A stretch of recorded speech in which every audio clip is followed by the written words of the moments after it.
What's up mga kaibigan? Kamusta? Muli na naman akong nagbabalik, dahil ngayon ay ipapaliwanag ko sa inyo ang isang sci-fi, thriller movie na pinamagatang Last Sentinel.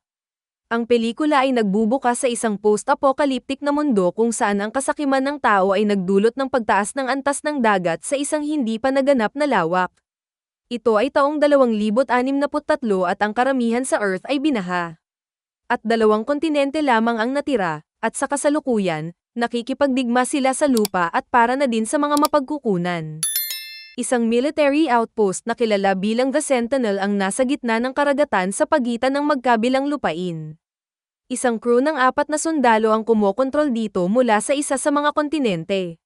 Si Sargento Hendricks, isang matigas at mahigpit na tao, namumuno sa grupong naglalaman ng Corporal Cassidy, Private Baines, at Private Sullivan. Ang kanilang pangunahing trabaho ay bantayan ng isang nuclear bomb sa outpost para sa isang panunungkulan ng 2 taon. Ang sandata ng malawakang pagwasak na ito ay ang tanging bentahe ng kanilang kontinente sa mga kaaway. Sa kasalukuyan, ang kanilang 2 taong kontrata ay tapos na ng 3 buwan. Ngunit hindi pa din dumadating ang mga relief crew para kunin sila, na labis na ikinadismaya ng grupo. Tumindi ang tensyon sa mga sundalo habang ang mga pagkain na sakay ng Sentinel ay nagiging kakaunti na. Kaya, sa isang napakaulan na gabi, nagpasya sina Cassidy at Sullivan na subukan ang pangingisda. Ginagawa nila itong nakakagulat na mabuti at punan ang kanilang malaking lambat ng maraming huli. Samantala, ang kanilang superior officer, si Hendricks, napansin ng isang marahas na bagyo na papalapit sa outpost. Tinanong niya si Baines, na namamahala sa makinarya, upang masecure ang nuclear bomb sa lalong madaling panahon. Ngunit sa sandaling iyon, ang mga alon ay naging malaki at marahas, nakakaapekto sa mga pipeline ng outpost. Nagmamadaling ayusin ni Baines ang mga ito at naipit ang kanyang kamay sa pagitan ng 2 mga tubo sa proseso. Sa kabutihang palad, pagkatapos ng kaunting pakikibaka, maaari niyang palayain ang kanyang sarili. Sa kubyerta, inaalis ng mga alon ang lambat, kasama ang mahahalagang isda. Ang mga sundalo ay bahagyang nakapasok sa loob bago tumama ang napakalaking alon sa istruktura. Nagdudulot ito ng pag-iling at pagtulak ng tubig sa bawat pasukan. Ngunit nakatayo pa rin ang Sentinel, nang matapos ang bagyo. Kinaumagahan, habang nag-aalmusal, tinatalakay ng grupo kung paano bababaan ang pagkonsumo ng kanilang mapagkukunan. Nagtataka si Baines kung bakit hindi nila ginagamit ang telecommunication device at nagtanong para magmadali ang relief crew. Ngunit mabilis na isinara ni Hendricks ang mungkahing ito. Ang tanging aparato ng komunikasyon sa pagitan ng mainland at ng Sentinel ay isang telegrapo na nagpapadala ng mga mensahe sa Morse code. Sinabihan sila ng sarhento na dapat lamang itong gamitin sa pagpapadala ng mga pang-araw-araw na ulat at bumalik sa kanilang base command. Pagkatapos ay hiniling niya sa kanila na mag-concentrate sa pag-aayos sa halip. Pagkaraan, si Sullivan ay gumagawa ng pang-araw-araw na ulat gamit ang telegrapo. Ayon sa utos ng sarhento, tanging ang banta ng pag-atake ng kaaway ang dapat isaalang-alang na nagkakahalaga ng pag-uulat. Gayunpaman, ipinaalam ni Sullivan sa base na walang mga kaganapan sa Sentinel. Ang sagot ay sinasabi ng mensahe na walang mga kaganapan sa base din. Isinulat ito ni Sullivan sa isang opisyal na journal na nagpapakita na walang mga kaganapan sa magkabilang panig sa nakalipas na ilang buwan. Maya-maya, sumama siya kay Hendricks sa deck para sa pagbabantay. Kumuha siya ng isang pares ng mga binocular at hindi masigasig na sinusuri ang nakapalibot na tubig. Sa kanyang pagtataka, natuklasan niyang may barkong papalapit sa outpost. Si Cassidy na nasa command center din ay kinukumpirma ito pagkatapos suriin ang radar. Nag-aalala ito sa sarhento dahil natatakot siyang baka ito ang mga kalaban. Sa makatuwid, inabutan niya si Sullivan ng baril at sinabihan siyang sumakay sa maliit na bangka patungo sa barko. Siya ay pumasok at mag-uulat kung mayroong anumang mga kaaway na nakasakay. Kahit na ang misyon ay isang mapanganib, agad na bumaba si Sullivan at lumapit sa barko. Tumatawag siya para sa sinumang posibleng pasahero kapag malapit na siya. Ngunit walang sagot na nagpipilit sa kanya na sumakay sa barko at nagsimulang nag-iimbestiga. Habang papasok siya sa loob, nagsimulang tumili ng malakas ang kanyang radyo dahil sa mga static na signal. Pinapatay ito ni Sullivan para hindi maalerto ang posibleng kalaban sa loob. Gayunpaman, Habang hinahanap niya ang barko, napagtanto niyang may nangyari. Ang mga bagay ay natatakpan ng dumi, hindi gumagana ang radyo, at may hindi ginalaw na pagkain sa mga kabinet. Samantala, sinusubukan ni Hendrix makipag-ugnayan sa kanya para sa isang update sa status. Ngunit hindi sumasagot si Sullivan dahil nakapatay ang kanyang radyo. Bumalik sa barko, nakahanap ang pribado ng 4 na life jacket na para sa Sentinel's crew. Napagtanto niya na ang barko ay sinadya upang dalhin ang kanilang mga relief crew. Pero, may kakaibang nangyari sa kanila at nawala sila. Nangangahulugan ito na sina Sullivan at ang 3 iba pa ay pinalampas ang kanilang pagkakataong makauwi. Sa kabilang banda, ang isang hindi mapakali na Hendrix ay nagsimulang ipagpalagay na ang pribado ay inatake. Kaya, gusto niyang pasabugin ang bombang nuclear bago lumapit ang kalaban sa Sentinel. Siya noon ay humihingi kay Cassidy ng isa sa mga susi sa paglulunsad ng paputok. Nagdadalawang isip siya pero pinaalalahanan siya ng sarhento na ito ang protocol na dapat nilang sundin. Pagkatapos niyang ibigay sa kanya ang susi, pinagsasama ito ni Hendrix sa kanyang sarili at sinimulang i-activate ang paputok. Pero bago niya ipasok ang tamang launch code, sinubukan niyang makipag-ugnayan kay Sullivan sa huling pagkakataon. Sa kabutihang palad, ibinalik muli ng pribado ang kanyang radyo at sumagot.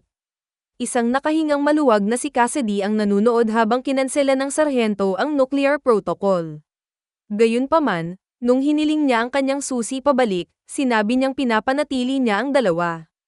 Pinarurusahan niya ito dahil sa pag-aalinlangan sa pagsunod sa mga utos. Pagkaraan, hinila ni Sullivan ang barko patungo sa Sentinel. Gusto ng pribado magpadala ng mensahe sa base tungkol sa barkong ito ngunit ipinagbabawal ito ni Hendrix hanggang sa makuha nila ang karagdagang impormasyon.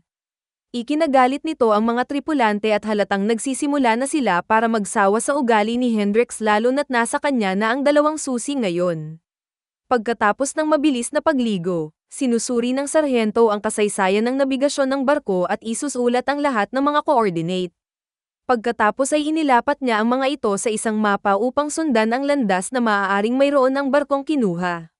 Samantala, inamin ni Sullivan kina Cassidy at Baines na nagpadala siya ng mensahe sa base sa likod ni Hendrix.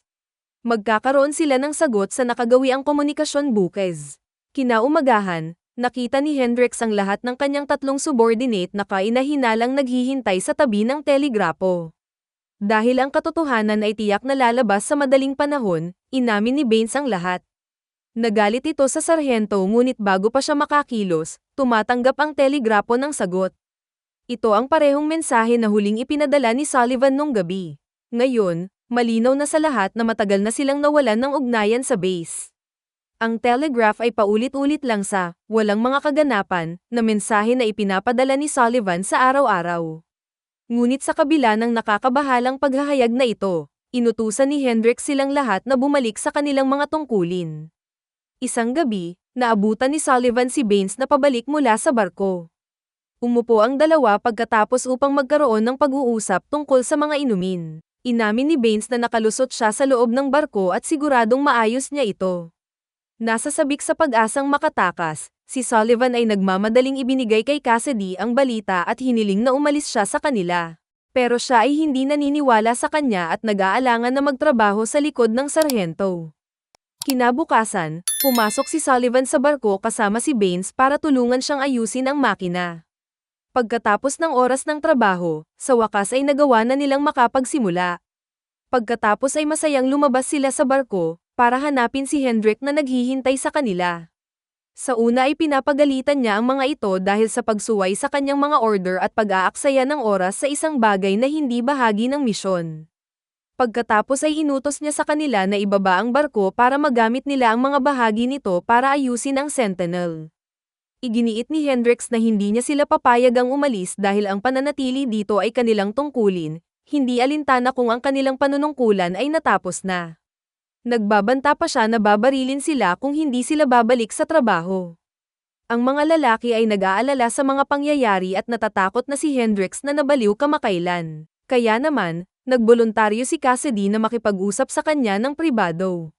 Mamaya sa araw na iyon, sinabi niya sa sarhento na naiintindihan niya ang nararamdaman niya. Ito ay nagsiwalat na si Hendrix ay natalo sa kanyang dating squad sa pag-aalsa. Ngunit kinukumbinsi niya siya na hayaan ang dalawang lalaki na bumalik sa base at maghatid ng impormasyon sa Sentinel. Sa susunod na eksena, tumawag si Hendrix para sa isang kagyat na pagpupulong. Ipinaliwanag niya na si Cassidy ay magpakita ng magandang argumento dahil wala silang komunikasyon, dapat may magulat sa base. Iminumungkahi niya na 2 tao ang manatili, at 2 iba pa ang dapat pumunta. Nananatili si Hendrix, at nagboluntaryo si Cassidy na manatili rin dito. Pagkarinig nito, tapos na si Baines sa buwan ng pagiging heartbroken pero si Sullivan ay ganun pa din at inilabas niyang in love siya kay Cassidy. Nang gabing iyon, habang gumagawa si Hendrix sa mapa, nakagawa siya ng isang nakakagulat na pagtuklas, ang relief ship ay dumiretso sa kanila. Ngunit ilang milya ang layo, nagsimula silang umiwas ng kusa sa Sentinel. Sa bandang huli, huminto sila sa malayong lugar kung saan sila dapat naroroon at nawala na lang ang crew. Naghihinala si Hendrix dahil si Cassidy ang namamahala sa pagdirekta ng relief ship sa kanila. Kinaumagahan, nagising ang koponan sa isang nakakatunog na alarma nang lumitaw ang isa pang barko sa radar. Ito ay nagudyok sa mga lalaki na magmadali sa kanilang mga posisyon upang ipagtanggol ang Sentinel. Sinubukan ni Cassidy na makipag-ugnayan sa misteryosong barko ngunit hindi ito nagtagumpay. Sa pagkakataong ito, tumanggi si Hendrix na magpadala ng sinuman at inutusan ng koponan na barilin ang barko. Habang hinahanda ang kanyen, napansin ni Cassidy na nawawala ang barkong nahuli nila kanina. Di nagtagal, tumanggi sina Sullivan at Baines na bumaril dahil tila lumalayo na ang barko mula sa kanila. May makapal na hamog sa paligid ng Sentinel at hindi nila makita ang barko. Si Cassidy sa wakas ay napagtanto na ito ang kanilang barko at pumupunta upang balaan sila. Ngunit huli na ang lahat itinutok na ni Hendrix ang kanyang baril kay Baines. Ito ay pagkatapos ipahayag na ito ay ang sarhento na hayaan mo na ang barko kagabi dahil ayaw niyang may umalis. Sa kabila ng paghahayag, tumanggi pa rin si Baines na sirain ang barko at gumanti si Hendrix sa pamamagitan ng pagbaril sa kanyang tainga. Ito ay pinilit si Sullivan na kontrolin ang kanyan at putukan ang barko. Nang makita itong pinuputol, isang galit na si Baines ang sumusubok na sundan ang sarhento, ngunit pinatalsik muna siya ni Cassidy ng apoy pamatay-patay. Pagkatapos ay ikinulong nila si Hendrix sa pantry at binawi niya ang magkabilang susi. Bilang resulta, nagsimulang madulas si Baines sa depresyon dahil ang kanilang pagkakataon lamang na makauwi ay nawawala na ngayon. Tumanggi siyang bumalik sa kanyang tungkulin at nagsimulang uminom ng malakas. Sa kabilang banda, sinabi ni Sullivan kay Cassidy na wala na silang pagpipilian upang pumunta sa bawat solong channel sa telegraph hanggang sa mahanap nila ang isa na gumagana. Mamaya sa hapon, si Sullivan ay nagdadala ng pagkain sa sarhento at nagtataka kung bakit nagbago ang isip niya sa pag-alis. Ibinahagi ni Hendrix na ang kaluwagan ng barko ay narito 3 buwan na ang nakakaraan tulad ng dapat. Ngunit may nagtulak sa kanya na lumayo, ibig sabihin may traidor sa kanila na gusto ang nuclear bomb. Pagkarinig nito, nagulat si Sullivan at tumanggi siyang maniwala na ang isa sa kanyang mga kaibigan ay maaaring isang traidor.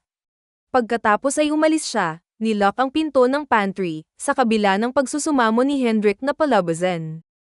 Kasunod nito, ginugugol ni Sullivan ang natitirang bahagi ng kanyang araw sa pagpapadala ng mga mensahe ng SOS sa bawat isang channel. Kinagabihan, ipinakita sa kanya ni Cassidy ang larawan niya noong bata pa siya kasama ang kanyang pamilya. Ang larawan ay mula sa isang tag-ulan kung saan siya ang may pinakamalaking payong kahit na siya ang pinakamaliit na anak. Maluhaluhang ipinaliwanag niya na ang kanyang pamilya ay pinatay ng kaaway nang siya ay wala sa paaralan. Kinaumagahan, nakita ng lasing at sobrang emosyonal na si Baines at si Cassidy na natutulog mag-isa sa mga comms na silid. Inaatake siya nito, na parang gusto niyang samantalahin ito. Pero sa isang angkop na sandali, ninakaw niya ang mga nuclear launch key at tumakas. Pagkatapos ay pumunta si Baines sa silid ng komunikasyon at mga account sa pamamagitan ng mga speaker na i-activate niya ang paputok. Ito ay tinatakot ang dalawa pa at sinubukan nilang pakalmayan siya. Pinag-uusapan nila ang tungkol sa kanyang pamilya, na lubos na inaabangan ang kanyang pag-uwi. Tinitiyak din ng duo sa kanya na ang lahat ay makakalabas dito ng buhay. Nang marinig ito, napaiyak si Baines at sa wakas ay lumayo sa mga kontrol, na nagpapahintulot kay Cassidy na bawiin ang parehong mga susi. Matapos ang nerbiyos na tumira, naisip ni Sullivan na oras na para palabasin si Hendrix. Ngunit si Baines ay may nakakagulat na balita. Inihayag niya na sinubukan niyang pumasok sa pantry ng mas maaga at natagpuang nawawala si Hendrix. Ang isang bukas na bintana ay nagpapahiwatig na natapos na niya ang mga bagay para sa kanyang sarili. Nang si Cassidy at Sullivan ay sinuri ang pantry, nadismaya silang malaman na ang sarhento ay wala na. Lumipas ang ilang araw at ang mga tripulante ay nagsimulang magpatuloy sa kanilang mga tungkulin. Ginagawa rin ni Baines ang mabuti at ginugugol niya ang karamihan ng kanyang oras sa pag-aayos ng Sentinel. Isang hapon, nagpasya sina Baines at Cassidy na tingnan ang mga labi ng barko upang mailigtas nila ang mga kinakailangang bagay. Binigyan siya ni Sullivan ng baril kung sakali, at pinasalamatan siya ni Cassidy ng halik. Makalipas ang ilang sandali, nagpasya si Sullivan na subukang mangisda muli mula sa ibabang deck. Pero paghila niya sa lambat, natuklasan niya ang katawan ni Hendrix na may tama ng bala sa kanyang ulo. Nangangahulugan ito na may isang tao na pinatay siya at tunay na may isang taksil sa kanila. Agad siyang tumakbo para tingnan ang mga profile sa kaibigan niya para makahanap ng clue. Tinitigan ni Cassidy si Baines sa bangka, naglalagay ng isang malisyosong plano. Di nagtagal, nagsimula ang isang bagyo, at sinuri ni Sullivan ang beacon sa labas. Kinukumpirma niya na maaari itong alisin at ilipat sa paligid. Ito ay pagkatapos ipinahayag sa pamamagitan ng isang flashback na ito ay si Cassidy na kinuha ang beacon sa isang bangka. Pinasunod niya ang relief ship sa kanya sa halip na pumunta sa Sentinel. At nang makarating sila sa isang ligtas na distansya, pinatay niya ang koponan at hinayaang lumutang ang barko. Sa kasalukuyan, si Cassidy lang ang bumabalik mula sa munting biyahe. Sinasabi niya iyon na aksidenteng nahulog si Baines at namatay habang sinusubukang kumuha ng plastik. Si Sullivan ay agad na nahulaan na pinatay niya siya at siya ang taksil sa lahat ng kasama. Gayunpaman, siya ay masyadong natakot na magsabi ng anuman at ang duo ay natulog ng magkasama. Kinaumagahan, nagising si Cassidy na nag-iisa sa kama. Biglang, kinausap siya ni Sullivan sa pamamagitan ng walkie-talkie, na nagpapaliwanag na alam niyang pinatay niya ang lahat. Inakusahan din niya siya ng spiya para sa kaaway at nangakong hindi niya hahayaang magkaroon ng bomba. Si Cassidy pagkatapos ay napagtanto niyang nawawala ang mga susi at tumakbo sa comms room. Doon, nakita niya si Sullivan sa gitna ng pag-activate ng paputok. Dahil wala silang future, hindi niya iniisip na pasabugin ang Sentinel dahil magkasama pa sila sa loob. Sinubukan ni Cassidy na ipaliwanag na ang mga tao sa kanyang tinubuang bayan ay nagdurusa at ayaw niyang magsinungaling sa kanya. Ngunit ang pribado ay hindi naniniwala sa kanya at isinaaktibo ang paputok. Gayunpaman, sa halip na sumabog, ang makina ay nagpapakita ng isang nakakatawang munting parirala na gustong ulitin ni Baines. Ito ay nagpapaunawa sa kanila na nireprogram ni Baines ang bomba para walang makagamit nito para sirain. Sa huling eksena, may kaunting usapan sina Sullivan at Cassidy. Sumasang-ayon sila na kahit na ano ang panig ng digmaan ang darating, sama-sama nilang poprotektahan ang Sentinel at patuloy na mabubuhay. Mag-subscribe para sa higit pang mga video na tulad nito, at huwag kalimutan mag-like, comment, share at i-on ang notification bell para matulungan ang aming channel. Hanggang sa muli, salamat!